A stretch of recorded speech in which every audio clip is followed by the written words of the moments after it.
সেরে বাড়ির উদ্দেশ্যে রওনা দেন পানিসাগর মহকুমার এক সাংবাদিক আশিস তালুকদার।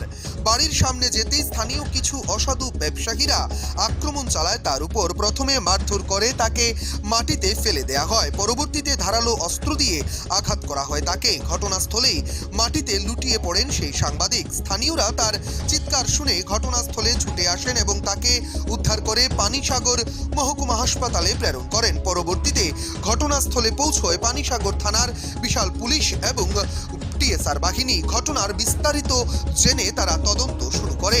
পরদিন সকালে সংশ্লিষ্ট দুষ্কৃতীদের নাম ধাম দিয়ে পানিসাগর থানায় লিখিত মামলা দায়ের করেন সাংবাদিক আশিস তালুকদার। আশিস তালুকদার জানান, সংশ্লিষ্ট এলাকায় পূর্বে মাদক কারবারের এক সংবাদ প্রকাশের জের ধরেই হয়তোবা তার উপর এই আক্রমণ সংঘটিত হয়েছে। রাতের আধারে সাংবাদিক নিগ্রহের এই ঘটনার সুষ্ঠু তদন্ত এবং বিচারের দাবি নিয়ে সোমবার রাজ্যের বিশিষ্ট সাংবাদিক তথা forum for development and protection of media কমিউনিটির রাজ্য সম্পাদক সেবক ভট্টাচার্য পানিসাগর মহকুমা পুলিশ আধিকারিক অভিজিৎ দাসের সঙ্গে দেখা করেন। উনার সঙ্গে উপস্থিত ছিলেন রাজ্য ফোরামের রাজ্য কমিটির সদস্য স্বরূপ ঘোষ, নিউজ বাংলা চ্যানেলের সাংবাদিক বিকাশ ভট্টাচার্য সহ জেলার অন্যান্য সাংবাদিকেরা। ফোরামের তরফ থেকে অতি সত্বর দুষ্কৃতীদের গ্রেফতার করে উপযুক্ত শাস্তির দাবি করা হয়েছে। ইতিমধ্যে এ বিষয় নিয়ে ফোরামের রাজ্য সম্পাদক জেলার পুলিশ সুপার ভানুপদ চক্রবর্তীর সঙ্গেও কথা বলেছেন। রাতের আধারে সাংবাদিকদের উপর এহেন আক্রমণের ঘটনায় নিন্দার ঝড় উঠেছে সর্বত্র। পানিসাগর থেকে নিজস্ব প্রতিনিধির রিপোর্ট, নিউজ বাংলা। আবারও এক গৃহশিক্ষক তথা রাজনৈতিক দলের এক ক্যাডার কর্তৃক নারী ঘটিত মামলার হদিশ পাওয়া গেল। উক্ত ঘটনাটি ঘটেছে পানিসাগর মহকুমার অন্তর্গত দেওছড়া ৪ নম্বর ওয়ার্ডে। ঘটনার বিবরণে জানা যায়, বিগত 15ই ডিসেম্বর 2020 পানিসাগর মহকুমার অন্তর্গত দেওছড়ার বাসিন্দা অষ্টম শ্রেণীতে পাঠরতা নাবালিকা মেয়েকে প্রতারণা করে ফুসলিয়ে নিয়ে ওই দিন বিকেলে চম্পট দেয় বর্তমান এক রাজনৈতিক দলের প্রভাবশালী ক্যাডার লিটন দেবনাথ, বয়স 33। তার পিতার নাম রাকেশ দেবনাথ, বাড়ি দেওছড়া এলাকার 3 নম্বর ওয়ার্ডে। এমনই অভিযোগ রয়েছে। নাবালিকা মেয়ের পরিবারের পক্ষ থেকে জানা যায়, অভিযুক্ত লিটন দীর্ঘদিন যাবৎ মেয়েটির গৃহশিক্ষক হিসেবে কাজ করছিল। মেয়ে নিখোঁজ হবার পর থেকে এদিক ওদিক অনেক খোঁজাখুঁজি করে জানতে পারা যায় মেয়েটিকে নিয়ে পালিয়ে গিয়েছে লিটন। পরবর্তীতে বিগত 20 ডিসেম্বর 2020 অভিযুক্ত লিটনের বিরুদ্ধে পানিসাগর থানায় অপহরণের মামলা দায়ের করে মেয়ের বাবা, যার কেস নম্বর হলো PNS-PS 57/2020/1860 IPC। কিন্তু আশ্চর্যের ব্যাপার হলো, দীর্ঘ প্রায় 20 দিন অতিবাহিত হলেও পানিসাগর থানা এ বিষয়ে মেয়ের পরিবারের কাছে মেয়েটিকে উদ্ধার করে দিতে পারেনি, বরং আপোষ মীমাংসার বিষয়টি মিটিয়ে নিতে পরামর্শ দিচ্ছেন থানা বাবুরা। মেয়ে নিখোঁজের 3-4 দিনের মাথায় দেওছড়া এলাকার এক মাতব্বরের বাড়িতে আলোচনা সভা বসিয়ে মেয়ের বাবাকে ডেকে নিয়ে বিষয়টি আপোষ মীমাংসার মাধ্যমে মিটিয়ে নেয়ার পরামর্শ দেওয়া হয়। এমনকি এই সভাস্থলে মেয়েটির সাথে মোবাইল মারফত বাবার সঙ্গে কথাও বলানো হয়। তবে মেয়েটি কোথায় আছে তার বাবা জানে না। মেয়ের বাবা মেয়েকে ফিরে পাবার আর্জি জানাচ্ছে। মধ্যস্থতাকারীরা জানিয়ে দেয়, মেয়েকে ফিরে পেতে হলে অভিযুক্ত ছেলের বিরুদ্ধে মামলা প্রত্যাহার করতে হবে। কিন্তু মেয়ের বাবা কিছুতেই রাজি নয় মামলা প্রত্যাহারে। এই মর্মে পানিসাগর থানা লোক দেখানো নাটক করে একদিন অভিযুক্তের বাবাকে থানায় নিয়ে জিজ্ঞাসাবাদ করে জামাই আদর করে ছেড়ে দিয়েছে। মেয়ের বাবা পানিসাগর থানাতে বারবার বলছে উনার মেয়ে কোথায় আছে ছেলের বাবা জানে। এরপরও থানায় এহেন ভূমিকায় খুব বিরাজ করছে গোটা এলাকা জুড়ে। এ নিয়ে বিগত কয়েকদিন পূর্বে এলাকার প্রভাবশালী কয়েকজন গিয়ে মেয়ের বাবাকে পুনরায় মামলা প্রত্যাহার করে আপোষ মীমাংসার মাধ্যমে বিষয়টি মিটিয়ে নিতে চাপ সৃষ্টি করতে থাকে। এ নিয়ে মেয়ের বাবা পুনরায় পানিসাগর থানায় গেলে থানার সেকেন্ড বাবু রবি কিশোর ত্রিপুরা বলেন, ছেলের বাবা নাকি মেয়েকে ছেলের বউ বানাতে চায়, তাই তিনি আপোষ মীমাংসার মাধ্যমে মিটিয়ে নিলে ভালো। মেয়ের বাবা অনেক আশা নিয়ে পানিসাগর থানায় আশ্রয় নিয়েছিল। সবটি ঘটনা খুলে বলে যাতে তিনি বিচার ভালোভাবে পান, কিন্তু থানা বাবুদের এহেন কর্মকাণ্ড নিয়ে এখন নিরাশায় দিন যাপন করছেন মেয়ের বাবা। তাই বাধ্য হয়ে গত সোমবার সমস্ত ধরনের ভয় ভীতিকে উপেক্ষা করে সংবাদ মাধ্যমের শরণাপন্ন হয়েছেন মেয়ের বাবা। সংবাদ মাধ্যমের প্রচেষ্টায় চাইল্ড লাইনের নজরে নেন সম্পূর্ণ বিষয়টি। এখন দেখবার বিষয় চাইল্ড লাইন কর্তৃপক্ষ হতভাগা পিতামাতার কান্না নিরসনে কি পদক্ষেপ গ্রহণ করে। হতভাগা কন্যাহারা পিতা বিষয়টি রাজ্য মহিলা কমিশনের হস্তক্ষেপের আহ্বান জানিয়েছেন। প্রথমে নিখোঁজ, তারপরে আপনারা একটা মিছিল সম্ভবত করছেন পানিসাগর পিএসএ, এবং পরবর্তীতে জানতে পেরেছেন যে মেয়েটা একটা ছেলের সাথে পালিয়ে গেছে এবং এখন পর্যন্ত নিখোঁজ আছে। এই ব্যাপারে প্রথম থেকে কি কি হয়েছে একটু বলুন। প্রথম থেকে 15 তারিখ ডিসেম্বর 15 তারিখ 3:30 নাগাদ মেয়ে নিখোঁজ পাই না এরপরে পরের দিন সকালবেলা তার বোনের জামাই জন্টু এবং মুরগুর বাড়িতে গেছে, মুরগুর বাসাত গিয়েছে, মুরগুর আমার পাঠাইছে। যখন তারা তো মেয়ে লেগে গেছে তারা মিছিল করবো না, আমরা বলছি না আমরা কে মিছিল করবো কেন, মিছিল করতে আমরা মেয়ে লাগে। আপনার মেয়ের বয়স কত? মেয়ের বয়স 14 বছর 5 মাস। আর যে ছেলেটার সাথে গেছে তার নাম কি জানেননি? তার নাম লিটন জান্নাত। কি করে সে? তারা ছোট থেকে টিউশনে করতেছে, টিউশনে করে। আর আনন্দমার্গের স্কুলের টিচার আছে। তো এই মানে পড়াশোনার সূত্রেতেই আপনাদের বাসে, তাই তো? পড়াশোনার সূত্রে আমরা পড়াশোনার সূত্রে। তাদের মধ্যে যে একটা সম্পর্ক গড়ে উঠছে, এই ধরনের আপনার না কোনো লিঙ্ক। তো এক্ষুনি পরবর্তীতে আপনারা কি পানিসাগর থানাতে কোনো এফআইআর করছেন? এফআইআর করছি। এফআইআর করার পরে কি কয় থানাবাবুরা? কি থানাবাবুরা এফআইআর করার পরে আমরা দেখতেছি, তারা দেখতেছে, খুঁজতে আছে, পাইতেছে না। মোবাইল কানেকশন করতেছে, তো মোবাইল নাম্বারও 2টা দিয়ে এলাম, যাতে তারা কানেকশন করতেছে, দেখতেছে, আগরতলা পাঠাইতেছে, কই পাঠাইতেছে। আমরা গেলে পরে ইতি হয়, দেখতেছে, আইতেছে। তার বাবারা আনছি, সেটা একদিন রেখে যাবে দিয়েছি, তার বাবাকে জানে না, বসে গেছি তারে। আমরা কি করতাম আর আমরা তারা আপনার মেয়ের কাছে কি কোনো মোবাইল টোবাইল ছিল? না, মোবাইল। তো আজকে প্রায় 20 দিন অতিবাহিত হতে চলেছে, তো এখন পর্যন্ত কি আপনার মেয়ের সাথে আপনারা কোনো যোগাযোগ করতে পারছেন কোনোভাবে? পারছিলাম, যাওয়ার 3 দিন পরে কথা হয়েছিল আমার লাগে। ওই কিন্তু আমরা কাজ করে বসে ডাকছিল আমাদের যাওয়ার জন্য। কার মোবাইল দিয়ে কথা কইছে? এখানে যে কোনো দিন মোবাইলটা কথা বলছি, মোবাইলটা সঠিক তার কথা না, কোন নম্বরে কথা জানি যে জন্টুর মোবাইল মনে হয়, তার বোনের জন্য জন্টুর মোবাইল দিয়ে আর তার ছেলের লগে কথা বলছে, ছেলের থেকে ওর আমার লোক মেয়ের লোক আমার লোক কথা বলছে।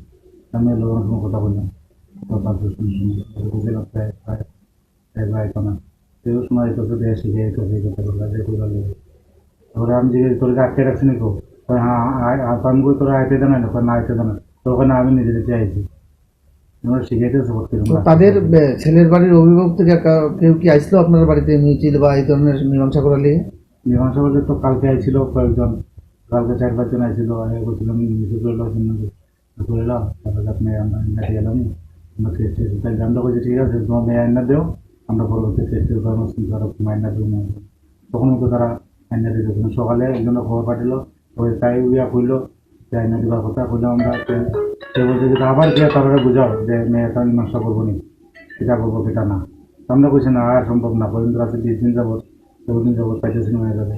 এফআইআর করার পরে কি পানিসাগর থানাতে যোগাযোগ করছিলেন? যোগাযোগ করছিলাম গিয়ে। তারা কি কয়? তারা কয় যেগুলো বড় বাবু তো পাইছি না, সেগুলো কি আসলে ভয়। আমরা তো আনছি, চার্জ করতেছি, দেখতেছি, মোবাইল নাম্বার অনুরোধ করছি, আমি তো পাইতেছি না, খুঁজা কি করবো, কই যাতো আমি, আমরা কোনো মোবাইল টোবাইল নাম্বার তাহলে আমরা দিই, আমরা কই পাবো, কই দিতে পারবো। আপনি কইছেন যে আমার সাথে মেয়ের কথা কইছে, তারা মেয়ের তার সন্ধান তারা জানে? কইছি আমি কইছি, থানা তো কইছি যে মেয়ে আমাদের কথা বলছি নাম্বারে। তখন তারা কি কয়?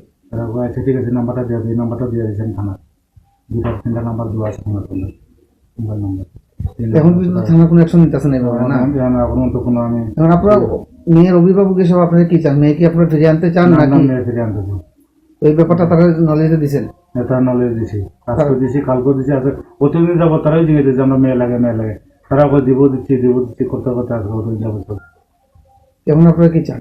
বলছি আমরা মেয়ে আমি করেন। এই ব্যাপারে আপনারা নিকটস্থ যে চাইল্ড লাইন বা মহিলা কমিশনের দ্বারস্থ হয়েছেন, জানাইছেন এই ব্যাপারটা? না, এইভাবে তো কোনো জানাইছি না, আপনাদের থানায় জানিয়ে দিচ্ছি আমরা, আর আপনারা এখন অব্দি তাদের পক্ষ থেকে কোনো ধরনের ভয়ভীতি বা হুমকি দমকি কোনো কিছু দেওয়া হয়েছে না আপনাদের? না, এই ব্যাপারে কোনো হুমকি দেওয়া হয়েছে। লুই আইতেছে, ওই তারা মিছিল করে এলাম, শেষ করে এলাম, আমরা দেখুন মিছিল করে এলাম, এইগুলোই তারা হইতেছে। শুধু মিউচুয়ালি লেগে খালি মিটিয়ে লেগে আই তো আপনার বক্তব্য হইলে মিউচুয়ালি আপনি বসবেন, কিন্তু আপনার মেয়ে আগে দিতে হবে নাকি?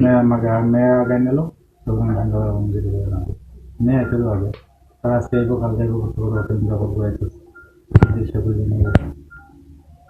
ধর্মনগর থেকে নিজস্ব প্রতিনিধির রিপোর্ট, নিউজ বাংলা। নিজের 15 বছরের নাতনিকে অপর এক যুবকের সঙ্গে পালিয়ে যাবার ব্যবস্থা করে দেওয়ার অভিযোগ উঠল এক বৃদ্ধের বিরুদ্ধে। সংবাদ সূত্রে জানা যায়, সোমবার উদয়পুর রাজারবাগ সুকান্তপল্লী নিবাসী শিপ্রা দেবনাথ উনার দৈনন্দিনের মতো মানুষের বাড়িতে আয়ার কাজ করতে গিয়েছিলেন। এমন সময় উনার কাছে খবর আসে উনার 15 বছরের নাবালিকা মেয়ে আগরতলা বিমানবন্দরে রয়েছে। এই খবর শুনতে পেয়ে তিনি আগরতলায় উনার আত্মীয় পরিজনকে জানালে তারা এয়ারপোর্ট থানায় খোঁজ খবর নেয় এবং পরবর্তীতে জানতে পারে সন্দেহের ভিত্তিতে পুলিশ দুজনকে আটক করেছে। কিন্তু পরবর্তী সময় ওই নাবালিকা মেয়ের ঠাকুরমা শেফালি দেবনাথ, যার বাড়ি উদয়পুর গুলকপুর, হঠাৎই চৌমুহনী এলাকায় উনি পুলিশের সঙ্গে যোগাযোগ করে জানান যে ওই নাবালিকা মেয়ের মা বাবা কেউই নেই, তার চিকিৎসার জন্য চেন্নাই যাচ্ছে, তাই তাদেরকে যেন ছেড়ে দেয়া হয়। পুলিশ তাদের কাছ থেকে একটি লিখিত রেখে ওই নাবালিকা মেয়ে সহ অপর ছেলেটিকে ছেড়ে দেয়। পরবর্তীতে এই ঘটনা জানাজানি মেয়ের মা শিপ্রা দেবনাথ উনার শাশুড়ির বিরুদ্ধে রাধা কিশোর মহিলা থানায় একটি লিখিত মামলা দায়ের করে। পুলিশ গোটা ঘটনার তদন্ত শুরু করেছে। মানে শাশুড়ির বিরুদ্ধে কি মামলা করছেন আপনি? মানে শাশুড়ি না মেয়ে আমার হয়েছে একটা কোনখানে আমার না করে জানা এমনকি শাশুড়ি দিয়ে অনেক কি করে কোনখানে ভাড়াই দিছে নাকি এটা খবর লাগানো লেগে আপনি কি করে জানছেন যে আপনার শাশুড়ি মেয়েটারে ওই পাঠাইছে? ওই থানাতে যে আমরা আগরতলা? হ্যাঁ, আগরতলা থানাতে গেছি বলে তারপর থানা তারা বলেছে, তারা রেকর্ডিং করে রাখছে, আমরা গেছি বলে রেকর্ডিং শোনাই দিচ্ছি। এখন আপনি কি চান? ওখানে আমার মেয়ে তো গেছে, এখন আমার শাশুড়ি না, এখন আমি শাশুড়ির বিচার চাই, আর কিছু চাই না। আমার মেয়ে এরকম কাজে নিচে আমার আর কেউ নাই, স্বামী হবে। উদয়পুর থেকে নিজস্ব প্রতিনিধির রিপোর্ট, নিউজ বাংলা। রেগার জব কার্ড, বিপিএল রেশন কার্ডও আছে, এরপরেও সংসার চলে না। বাবা মা স্ত্রী সন্তান আদি নিয়ে 6 জনের তাদের সংসার, তাই জঙ্গল থেকে লাকড়ি সংগ্রহ করে নৌকা দিয়ে খোয়াই নদীর জলপথে চাকমাঘাট এনে বিক্রি করে লাকড়ি। প্রতি সপ্তাহে একবার আসেন চাকমাঘাটে। বক্তব্যগুলো মুঙ্গিয়াকামী ব্লকের বৈরাগীটিলা এলাকার এক উপজাতি গিরিবাসীর। তবে বাম জামানা থেকে বর্তমানে তারা অনেকটাই সুখ স্বাচ্ছন্দ্যে রয়েছেন। চাকমাঘাটে বৃহস্পতিবার হলো সাপ্তাহিক হাটবার। এই ব্লকের অধীনে বৈরাগীটিলা, ছনপাড়া, নোয়াছড়া এলাকার কিছু সংখ্যক গিরিবাসী নিজেরাই নৌকা তৈরি করছেন, কারণ ওইসব গিরিবাসীরা নৌকা তৈরি করে লাকড়ি নিয়ে আসেন চাকমাঘাটের বাজারে বিক্রি করবার জন্যে। তারা এও জানান, নৌকা দিয়ে লাকড়ি নিয়ে খোয়াই নদীর জল স্রোতকে ব্যবহার করে প্রতি মঙ্গলবার এবং বুধবার চাকমাঘাটে এসে রাত্রি যাপন করেন। বৃহস্পতিবার চাকমাঘাটে সাপ্তাহিক বাজারে লাকড়ি বিক্রি করে পরে লাকড়ি বিক্রির অর্থ দিয়ে নিত্য প্রয়োজনীয় সামগ্রী ক্রয় করে ফের নিজ নিজ ঘরে ফিরে যায় সেই নৌকা দিয়ে। বৈরাগীটিলা নোয়াছড়া যাতায়াতের জন্য রাস্তায় গাড়ি চলাচল থাকলেও অনেকটা বেসাপেক্ষ, তাদের পক্ষে সম্ভব নয়, তাই তারা নিজের নৌকা করেই যাতায়াত করেন। লাকড়ি টানে এই নৌকা দিয়ে ওই কোন থেকে আনে লাকড়ি? চাকমাঘাট বেচে ইটা দিয়ে ওই আমার সংসার চলিয়া থাকে কুরকম বাসে। বাড়িতে কতজন লোক তোমার? আমার বাড়ি আমার ঘরের লোক তো 6 জন, মা বাপ আর পোলা মায়া। এই লাকড়ি বেচি তোমার সংসার? এটাই আমার কাম। রেগার জব কার্ড তো আসেনি? আছে লেবার জব কার্ড। কার্ড কিটা বিপিএল কার্ড, রেশন? বিপিএল। তাহলে মোটামুটি খাইয়া বেঁচে থাকতে পারে? কুরকম সরকার যে সাহায্য করতেছে তোমরা এতে পাওনি? এটা তো পাই না। কিরে পাই না? সাহায্য তো এমনি এটা রাখো কয়, পাইব কয়, এমন আর কি। ওই বছরে পাইছে না। এই নৌকা দিয়া লাকড়ি যে আনো জঙ্গল থেকে, এটা কত বছর ধরে করতেছ? ওই বছরে অনেক বছর চলছে তো।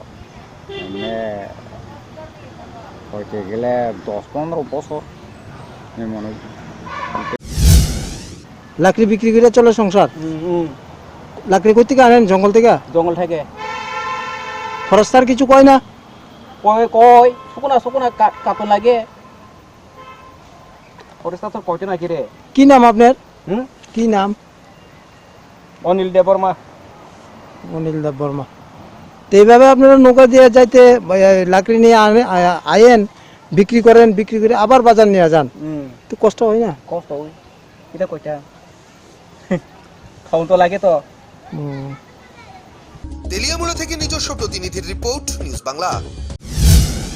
যান্ত্রিক সভ্যতার যুগে হারিয়ে যাচ্ছে প্রাচীন ঐতিহ্য। বর্তমান যুগে দেখাই যায় না পৌষ সংক্রান্তির আগের দিন রাতে ছনবাসের তৈরি ঘর, যার গ্রাম্য ভাষায় নাম বুড়ি ঘর, তৈরি করে বনভোজন করতে। যুগের পরিবর্তন এবং সময় পরিবর্তনের সঙ্গে সঙ্গে হারিয়ে যাচ্ছে পুরানো সংস্কৃতি। কিন্তু উৎসব প্রিয় বাঙালিরা যেন তাদের প্রিয় উৎসবকে কেন্দ্র করে আনন্দের খামতি রাখতে নারাজ। এবছরও তেলিয়ামুড়ার বিভিন্ন জায়গায়, বিশেষ করে গ্রামাঞ্চলে বুড়ির ঘর তৈরি করতে দেখা যাচ্ছে উঠতি বয়সের ছেলে মেয়েদের। পৌষ মাসের সংক্রান্তির আগের দিন রাতে যার যার সাধ্য অনুযায়ী রান্না করে ছেলে মেয়েরা বাড়ির সবাইকে নিয়ে বনভোজনে মেতে ওঠে। প্রতি বছরই এই দিনটির আগে কয়েকজন মিলে ধানের খের এবং বাঁশ জোগাড় করে 2-3 দিন লাগিয়ে ঘর তৈরি করে। আর সংক্রান্তির আগের দিন রাতে আনন্দ উল্লাসের সঙ্গে নাচ গান করে একেবারে পিকনিকের আনন্দে মেতে ওঠে। আর পরদিন সংক্রান্তির ভোরবেলা স্নান করে ওই ঘরে আগুন ধরিয়ে আনন্দে মেতে ওঠে তারা। যদিও এবার এই বুড়ি ঘর ততটা লক্ষ্য করা না গেলেও কিছু কিছু জায়গায় কচি কাচারা পুনরায় সেই পুরনো সংস্কৃতিকে ধরে রাখতে এবছরও ঘর তৈরি করতে ব্যস্ত। প্রত্যেক বছরই আপনার পোলাফানে মিল এটা করে বুড়ির ঘর। আগের তো এটা আসলে ওখান তো নাই, করে না ওখানে, তবে আপনার পোলাফানে উৎসাহ করে এইবার করছে এটা। তেলিয়ামুড়া থেকে নিজস্ব প্রতিনিধির রিপোর্ট, নিউজ বাংলা। আবারও সীমান্তের ওপার থেকে আসা যাওয়া নিয়ে সমস্যার জেরে ক্ষুব্ধ স্থানীয় জনগণ। ঘটনা সোনামুড়া থানাধীন শুভাপুর 133 নম্বর ব্যাটালিয়ন বিএসএফ এর 3 নম্বর বিওপিতে। প্রায় 2 মাস আগে আসা যাওয়ার সমস্যার জেরে 133 নম্বর বিএসএফ ব্যাটালিয়নের প্রতি ক্ষুব্ধ হয়ে সোনামুড়া কাঠালিয়া সড়ক অবরোধ করে আন্দোলন করেছিল শুভাপুর এলাকার সাধারণ জনগণ। অবরোধের ফলে প্রশাসনিক বৈঠক হয় স্থানীয়দের নিয়ে। তারপর থেকে দীর্ঘদিন সমস্যা হয়নি আসা যাওয়ার ক্ষেত্রে, কিন্তু বিওপিতে বিএসএফ জওয়ানদের বদলি হয়ে আবার নতুন জওয়ানরা আসায় আবারও সীমান্তের ওপার থেকে আসা যাওয়ার ক্ষেত্রে সমস্যা হয়েছে বলে জানিয়েছেন এলাকাবাসীরা। সীমান্তর ওপারে ভারতীয় প্রায় 9 শতাধিক নাগরিকদের বসবাস। এক ব্যক্তি বলেন, আজ থেকে স্কুল কলেজ খুলছে, তাই ছাত্রছাত্রীরা আসা যাওয়া করা অনেক কষ্টসাধ্য হয়ে পড়েছে। দীর্ঘক্ষণ দাঁড়িয়ে রাখা হচ্ছে জওয়ানদের পক্ষ থেকে, এমনকি জরুরি অবস্থায় হাসপাতালে পর্যন্ত যেতে গেলে অপেক্ষা করতে হচ্ছে। এমনই এক স্কুল ছাত্রীকে দীর্ঘ সময় আটকে রাখা হয়। ক্ষুব্ধ হয় জনগণ সীমান্তে বিক্ষোভ দেখাতে শুরু করে। খবর পেয়ে ঘটনাস্থলে ছুটে আসেন 133 নম্বর বিএসএফ ব্যাটালিয়নের কমান্ড্যান্ট, গ্রাম প্রধান। তাদের উপস্থিতিতে কিছুটা শান্ত হয় জনগণ। পরে সাংবাদিকদের সাক্ষাৎকারে কমান্ডার বলেন, বর্তমান সীমান্ত এলাকায় 144 ধারা জারি থাকবার ফলে কিছুটা সমস্যা হচ্ছে। তবে এখন উনি এসে বিষয়টি দেখছেন, আগামীকাল থেকে জনগণকে আর কোনো ধরনের হয়রানির শিকার হতে হবে না। আমাদের কন্টিনিউ বারবার হ্যারাসমেন্ট করতে আছে। দেখা গেছে কিটা আমাদের এই যে কাঠ, আচ্ছা, এই যে কাঠ না, এই যে কাঠগুলা, আমাদের এই কাঠগুলো আছে, কিন্তু আমাদের এই কাঠগুলো বলে এই যে I card, voter I card, এটার কোনো মূল্য নাই। আমাদের আধার কার্ড দেখাতে হইব, অরিজিনাল আধার কার্ড। আমাদের গ্রামে প্রায় 100-200 মানুষের আধার কার্ড আড়াই গেছে গা। লগে আধার কার্ড রাখতে হবে। এই আধার কার্ড আছে, আই কার্ড আছে, এটা আছে, সবকিছু থাকা সত্ত্বেও ওনাদের দেয় না নাকি? সবসময় দেয় না। সবসময় দেয় না বলতে, আমরা যখন আসি ওখানে দাঁড়াও, এন্ট্রি করাইবো। এন্ট্রি কিন্তু আমাদের অলরেডি কাগজ ক্যাম্পে জমা আসিল। সিইও সাহেব এসে কথা কইছে আমাদের কাগজ বলতে, বাচ্চা যখন স্কুল খুলছে, বর্তমানে জানুয়ারি মাসে স্কুল খুলছে, বাচ্চারা টিউশনে থাকে 9টার সময়। বাচ্চারা এখানে এসে দাঁড়ায়, এখানে আধা ঘন্টা লেট করতে হয় বাচ্চারা। তারপরে প্রাইভেটে গিয়ে দেখে মাস্টার অনেক সময় ছুটি দিয়ে দেয়, এখানে আধা ঘন্টা 1 ঘন্টা লেট করতে হয়। আর অনেক সময় দেখা গেছে কি তা আমরা ইমার্জেন্সির কারণে কোনো হসপিটালে যদি গিয়ে আমরা থাকি 8টার সময় আমরা টাইম দেওয়া হয়েছে, যদি 8টা 5-এ আসে আমাদেরকে আসতে দেওয়া হয় না, বলে কমান্ডার পারমিশন লাগবে, তারপর আমাদেরকে যাইতে দিতে বিভিন্ন ধরনের হ্যারাসমেন্ট আমাদের করতে আছে। বাচ্চা আপনি বাজার গেছিল, বাজারেতে যাওয়ানোর সময় ওইখানে তাকে 1 ঘন্টা এখানে দাঁড়িয়ে ঘর রাখছে, কোথাছে কাঠ লাগবো, বাচ্চা কিন্তু আওয়ানোর সময় কাঠ নিছে না, হ্যাঁ আওয়ানোর সময় কোথাছে কাঠ লাগবো, তো কোথায় যাইতে দিত না, কিন্তু বাচ্চা ছোট বাচ্চা শীতে কাঁপতে আছে, হ্যাঁ ওকে বাচ্চা কান্নাকাটি করতে আছে। আরেকটা বিষয় হচ্ছে একজন অসুস্থ একজন মহিলা, তিনি চাইবেন হসপিটালে, ওনাকে বলছে যে তুমি হসপিটালে কাগজ দেখাও তাহলে তোমাকে যেতে দেওয়া হবে। এখন বড়বাবু কেউ এসেছে এখানে? এখন আমাদের কোম্পানি কমান্ডার এসে আমাদেরকে আশ্বাস দিয়েছে যে কালকে উনি আসে আমাদের সাথে কথা বলবে, কথা বলে আমাদের এখানে যত সমস্যা আছে উনি সমাধান করে দিবে। सीमा सुरक्षा बल का ड्यूटी आपको पता है, सीमा की सुरक्षा के लिए और सीमा पर रहने वाले लोगों की सुरक्षा के लिए हमें लगाया हुआ है। आपको पता है यहाँ पे जो है फेंसिंग नहीं लगी है, खुला बॉर्डर है, तो बॉर्डर पे होने वाले अपराधों को रोकने के लिए हमें यहाँ पे चेक पॉइंट बनाना पड़ता है, ताकि हम ये पहचान सके कौन गलत गतिविधि में शामिल हैं, उसको हम पिक कर सकें। तो इनको थोड़ा टाइम ज़्यादा कंज्यूम हो रहा था इनका तलाशी के लिए, इनको टाइम बढ़ाना था। जैसा आप जानते हैं कि धारा 144 का ऑर्डर जो है हमारे जो है डीएम साहब जो यहाँ के सिपाही जला के वो टाइम टू टाइम पे निकालते रहते हैं, उसका टाइमिंग 8 बजे तक का है, शाम को 8 बजे शुरू हो जाता है, सुबह 5 बजे तक रहता है। लेकिन ये किसी कारणवश मार्केट में लेट हो जाते थे, उसको हमने अपने लेवल पे थोड़ा सा इनको रियायत दे दी है ताकि इनको असुविधा ना हो। सीमा पर होने वाली गतिविधियों को देखते हुए ये डीएम साहब ही फिक्स करते हैं कि कितने दिन इनको आगे बढ़ाना है, आने के लिए वो बढ़ता रहता है। সোনামুড়া থেকে নিজস্ব প্রতিনিধির রিপোর্ট, নিউজ বাংলা। আগামী 29শে জানুয়ারি 2021 আগরতলা বিবেকানন্দ ময়দানে প্রদেশ কংগ্রেসের ডাকে এক জনসভার ডাক দেয়া হয়েছে। উক্ত জনসভাকে বাস্তবায়িত করবার লক্ষ্যে 48 করমছড়া ব্লক কংগ্রেস এবং 48 করমছড়া যুব কংগ্রেসের যৌথ উদ্যোগে মনুঘাট স্কুল পাড়ায় ধীরেন্দ্র দেববর্মার বাড়িতে এক সভা অনুষ্ঠিত হয়। সভায় সভাপতিত্ব করেন 48 করমছড়া ব্লক কংগ্রেসের সভাপতি রতন পাল। সেই সঙ্গে উপস্থিত ছিলেন পিসিসি সদস্য তুষারকান্তি মজুমদার। উপস্থিত ছিলেন করমছড়া ব্লক যুব কংগ্রেসের সভাপতি সমীর ত্রিপুরা, কৈলাসহর জেলা কংগ্রেস কমিটির সাধারণ সম্পাদক গজেন্দ্র ত্রিপুরা সহ অন্যান্যরা। সোমবারের এই সভায় বেশ কিছু দাবি সনদ নিয়ে আলোচনা করা হয়। আহত সভা থেকে বর্তমান সরকারের কাছে মোট 7 দফা দাবি সনদের রূপরেখা তৈরি করা হয়েছে। এর মধ্যে মুখ্য দাবিগুলো হলো জেলা পরিষদ নির্বাচন অবিলম্বে ত্বরান্বিত করা, লংতরাই ভ্যালির বিভিন্ন সরকারি দপ্তরে লাগামহীন দুর্নীতি অবিলম্বে বন্ধ করা, সংবিধান সংশোধন করে এডিসির হাতে অধিক ক্ষমতা প্রদান করা, মনু সিডিপিও অফিসের পূর্বের মতো ভাতা প্রদানের নাম নথিভুক্ত করে পুনরায় ভাতা চালু করা, মনু সাবডিভিশন এলাকায় পরিশ্রুত পানীয় জলের সংকট মুক্ত করা, মনু সিডিপিও অফিসে নতুন ভাতা প্রাপকদের ভাতা পাইয়ে দেয়া।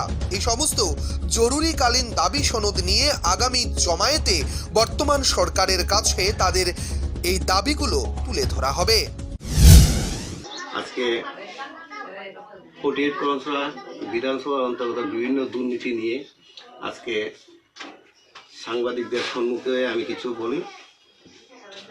আজকে আমাদের 1 নম্বর পয়েন্টটা হয়েছে 29শে জানুয়ারি 2021 ত্রিপুরা প্রদেশ কংগ্রেসের ডাকে আগরতলা এক জনসভা। এই জনসভা নিয়ে আমাদের গুরুত্বপূর্ণ আলোচনা। দ্বিতীয়ত হয়েছে মনু ব্লকের অন্তর্গত বিভিন্ন দপ্তরে যে দুর্নীতি হচ্ছে সেই দুর্নীতি নিয়ে আলোচনা, যেমন Manu PWD, Manu RD block, Manu horticulture, সামনু এগ্রিকালচার, বিভিন্ন দপ্তরে দুর্নীতি কিভাবে হচ্ছে সেটা প্রকাশ করার মতো না। আমাদের ব্লক কংগ্রেসের দাবি সেটা যাতে একজন ম্যাজিস্ট্রেট লেভেলের একজন নিয়োগ করে যাতে সেটাকে তদারকি করা হয়। তারপরে হয়েছে মনু সিডিপি অফিসে বিগত দিনে যারা ভাতা পাচ্ছেন তাদের মধ্যে থেকে অনেকের নাম কাটা হয়েছে এবং আমাদের দাবি যাদের নাম কাটা হয়েছে তাদেরকে পুনরায় আবার ভাতা দেওয়া হোক। ফটিক রায় থেকে নিজস্ব প্রতিনিধির রিপোর্ট, নিউজ বাংলা।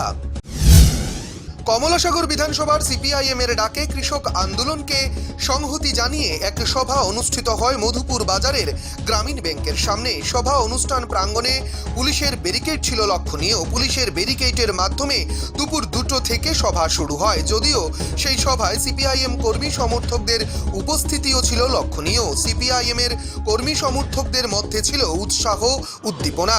সিপিআইএম এর সংহতি সভায় উপস্থিত ছিলেন কমলাসাগর বিধানসভার বিধায়ক নারায়ণ চৌধুরী, কমলাসাগর সিপিআইএম অঞ্চল কমিটির সম্পাদক কৃষ্ণপদ ভৌমিক, মধুপুর অঞ্চল কমিটির সম্পাদক জুটন রায় সহ সিপিআইএম এর বিভিন্ন সংগঠনের নেতৃত্বরা।